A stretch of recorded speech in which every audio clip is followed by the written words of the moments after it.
things that I know about basic stuff, and a lot of this stuff is going to be a repeat for a lot of you guys. And a lot of this stuff you're going to go, well, yeah, that's so obvious.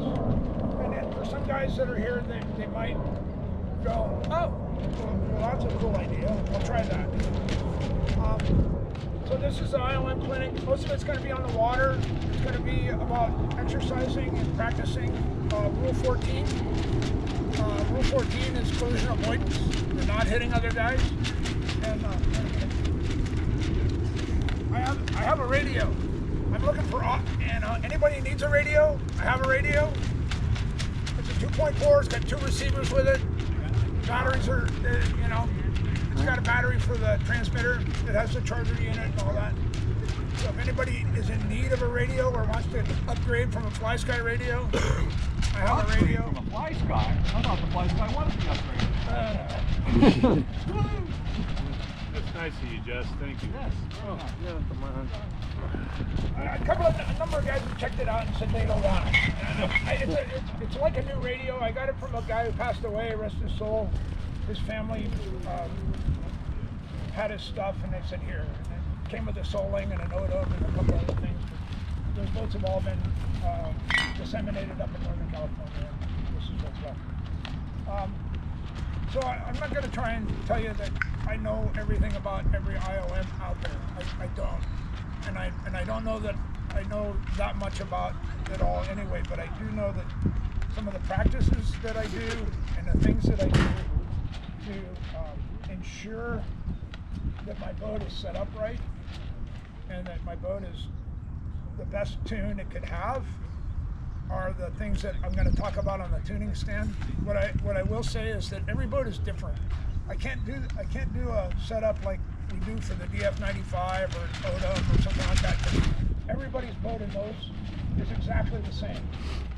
There's no difference. But what I can tell you is that if you have a K2 or a V10 or a SomTom or a Stealth, this is a beauty to see this here. And welcome, Ken. It's so good to have you here. You know, this boat's what, 30 years old? 1994. 94. So that's about 30 years. Yeah.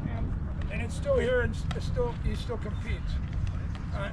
And we could probably put his boat on the stand and check it all, but I don't know any dimensions from boats 30 years ago. Right? That's for all right. most of the current boats, except for the SomToms, I have build plans for Vickers boats. I have Britpops, K2s, Ventes, Sedicis. I have all of these build plans so I could look up statistics and stuff like that or that. But anything outside of that, I really don't have. I can even go back to a V8, but that's about as far back as I go. So what I can tell you, a V8. Yeah, I said that too. That's when I could bought have a V10. I had a V8. Could have brought my V7. You know, I had a Mike Eldred V8, and it was probably one of the fastest V8s on the West Coast. It was really a fast boat.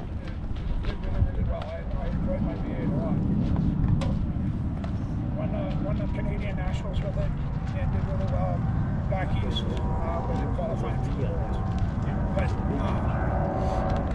But the things that you do and the things that the builders have in there, builders give you a rig dimension, whatever it is. Now for the V10, it's 1511. That 1511 is really solid. If you vary only a couple of degrees from what the manufacturer's recommendation rate is, what I have found is the boat's performance changes. Generally not for the better, right? So you have to really go through the procedures of getting the boat onto those numbers. One of the things that they do, like with the Sedici, they actually have a number here for how much the mast should be back from the fitting, right? The Britpops have the same thing. There's a number. That number's sometimes really hard to hit. I was tuning that blue boat over there and trying to get it set up, and to try to get to that number was really hard. This is the ram you're talking about? And it wasn't so much putting on the ram, right, or having the ram on. It was getting the mast to the position where you could have the ram touch the mast Yeah. because it wasn't close enough. So getting the mast, I was on the right rake, but I was having trouble getting the right dimension at the gooseneck. Talking about an air gap It in was too, between. yeah, the air gap was too big, and I had no way to pull the mast forward, right? And you don't necessarily want to do that because it changes the bend in the mast, right? The interesting thing about the IOMs to me is they went with aluminum spars. Now, Kim's boat is great. It's using a T6 aluminum spar. It's a softer metal. It bends a lot more, and now we're all using, T9, 70, 75. That's 60, 68 or 60, 65, whatever it is. 64. And it's just softer. And so everything was changed a little bit. The amounts of pre-bend, where to put the pre-bend, all that has been kind of modified. You want to check your boats and do what the builders suggest. The K2s, it's pretty obvious, right? They've got it all spilled out right there on the deck. You need to follow and hit those numbers. Now, so one of the things that we can do, so this is going to be the same kind of as, for those of you that attended the DF95 session, this is going to be the same, only different, right? Is there procedures to put the boat together? In the calmness of your home, you want to look at it, you want to get this down just as close as you can to the deck. This is advisable. Make sure that it clears everything.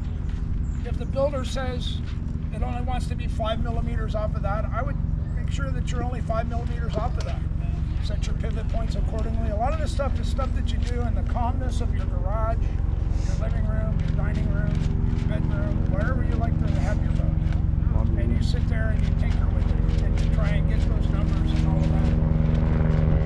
So the first thing is once you get it all set up, you get that there. Hold on, Des.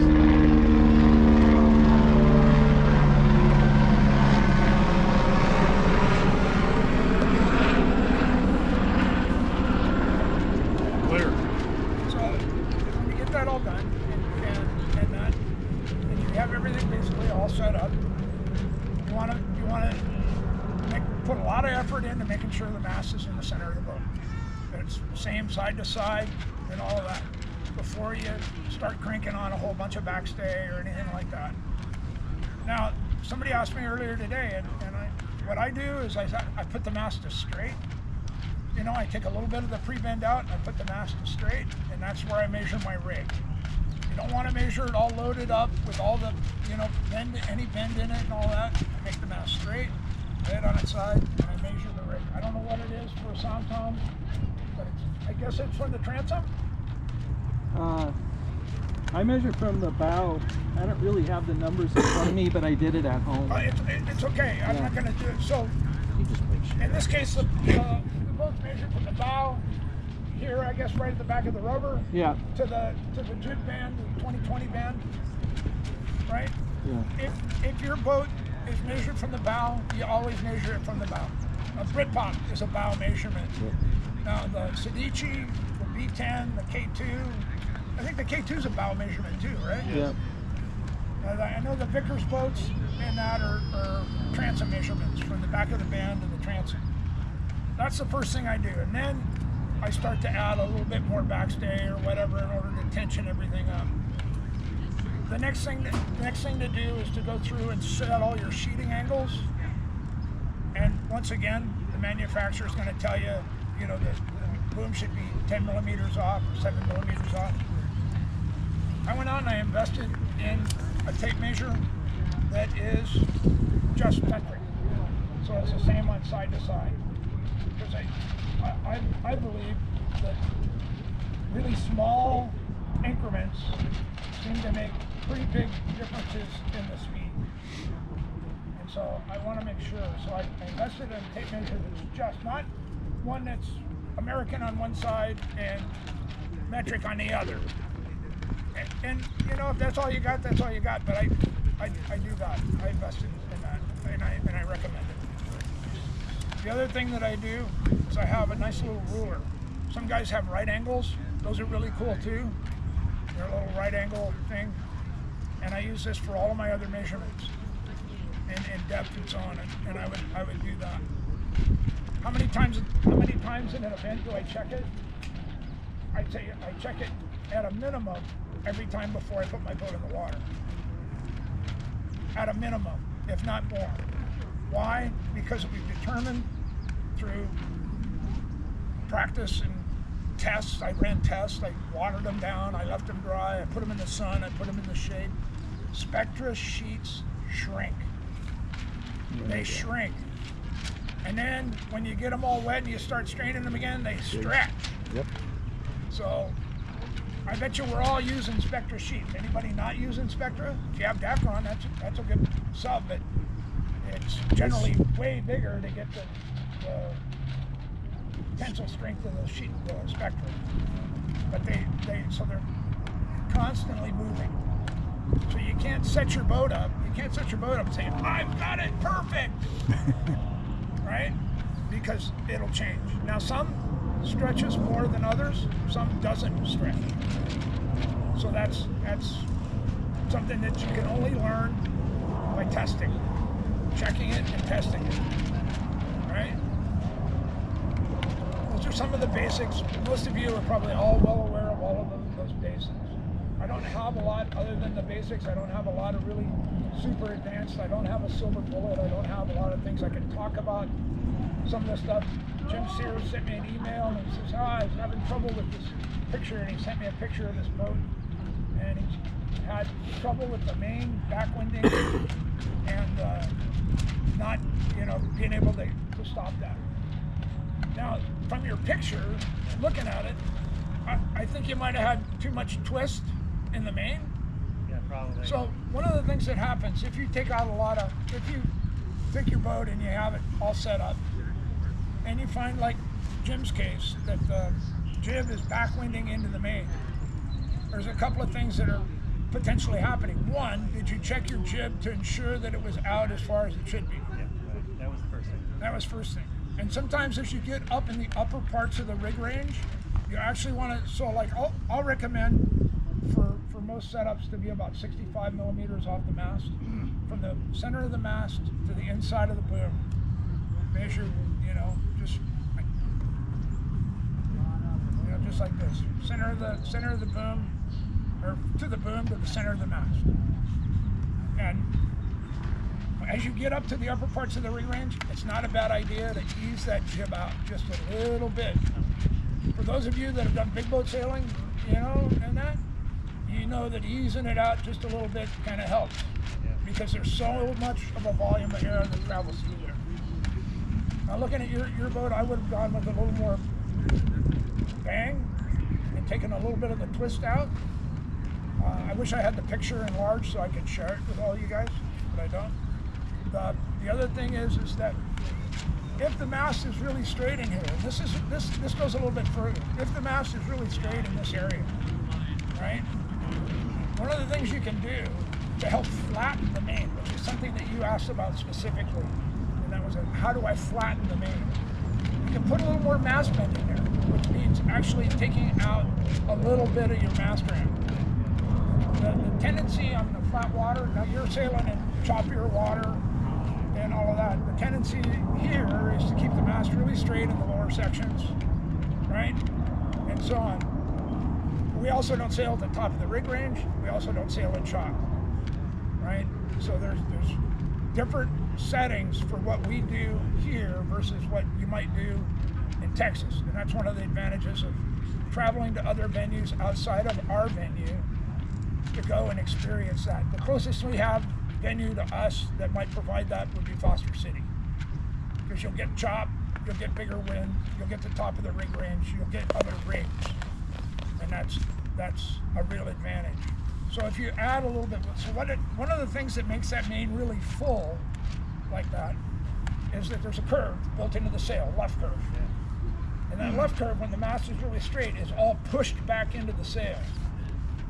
If you take and bend the mast according to the left curve, it tends to not push back into the sail, and therefore You mean draft flat. forward? No. You're saying draft forward? It doesn't necessarily move the draft forward because the draft is kind of in there via the panels. But the fact that material, you're taking a curved edge and pushing it up against a straight one, right?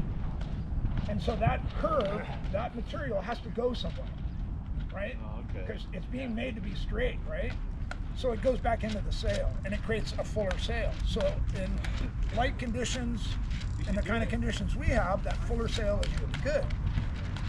Where he was sailing at the top of the rig range and chop, he was getting a lot of backwind, and he might have been able to take some of that out by increasing your mast bend slightly, and that will take that material out, which will move the draft forward. It'll change the draft position, but it'll take the extra sail that's in there out, right? Because it now, so if I have two objects, one's curved and one's straight, that creates a punch in the curve, right? Because this one's a firmer, it's like, if this one's curved and that one's curved, now it matches, and now it's all about just the contour of the sail, right? It's one of the reasons why I believe that on a Britpop, they talk about pushing the bottom of the mast in ever so slightly, because he doesn't have any luff curve down there.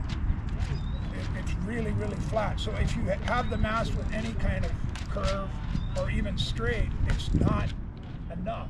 So he pushes the bottom of the mast back a little bit to ensure that the shape is there and it doesn't pre-flatten the sail too much down low. And it's all based on luff curve of the sails.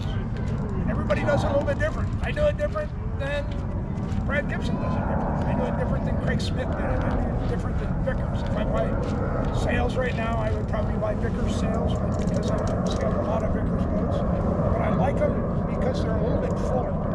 They're cut a little bit different. The guy that I'm buying them from sails in the same kinds of conditions that I sail in. And so I tend to look at those things before I buy a set of sails. Whereas Gibson sails in choppier water and windier conditions in England. And so he designs his sails accordingly. Now he's got one of the most popular sails on the planet, but he's also a 3 or 4 time world champion. I have a question for Jim. To me, what you just described is stuff that I saw on 50 footers, and that is when this situation was occurring, on board it felt like the mast was pumping. Okay, it's bleeding off all of that power. Okay, and then loading up again, and then so forth. So, is that something that you felt that you could see that the boat was pumping? Yeah, and just a lot of the main was just being backwinded and not effective. And I'm still dealing with the mast wrap not being. Yeah, that's a really hard number to hit. Now I was able to hit that number. I could get there, but it's really difficult to hit on that Sedici. I don't know what that number is. Brad Gibson has the same one. It's like 25 millimeters or something from the last deck eyelet for the jib to the mast. He's got a dimension for his too, and I think on both of those, it's actually a hard number to hit. Yeah. I'd love to do something for Kim, and because your mast looks really forward, it's got a lot of bend in it and all that, but I don't have any idea what the rake numbers for a stealth might be. Do you? Because we can reset it and do all that, but I don't know what they are. Neither do I. But I just try to work the balance is all I try to do. And you know, you've been doing it a really long time, and I'm sure you know what balance feels like. Yeah. And so I have no doubt that you're in the hunt. Well, yeah. So the other thing that you can do, and I know that you've done this, I used to do it on my 30-footer. I did it in dinghies too, and that's vang sheeting. And so you can do that in model boats too. When you get up to those rig ranges, and the guy that I saw that did it the most of anybody sails in this pond, and that's Craig Mackey. He would sail with the tightest leeches of anybody I've ever seen, but his sails, you know, like the design calls for 7 to 10 millimeters, whatever it is, off of the main sheet post. He'd be 20 with an absolutely board straight reach or leech, right? And he would just fly fly off wind, especially when it got windy, right? Yeah. And I found with my Vickers boats, as the wind gets up, way up, I go from his, I think it's like 7 millimeters, 8 millimeters. I go out to like 12 and 15 and the boat just flies upwind. That's something that you have to try. This isn't, like I said earlier, it's not about a wind design boat. You know, a DF, we're all sailing DFs. So what you say in one doesn't apply to all. Here, we're all sailing different designs. So I can't sit down and tell you what's right for your design. But I can talk about things to check. So after you've done the backstage and you've established your rig, you then look at the sheeting angles. I'm reverting back just a little bit. You do the sheeting angles, and then I also look at the drops of the sails. They'll tell you. In most cases, it's 25 millimeters or thereabout, about an inch. Now, just like I do, and I do it in all of the boats that I have my jibs slightly fuller than my main. And the reason I do the slightly fuller thing is just so that the wind is on the outside and the main does not impede the slot.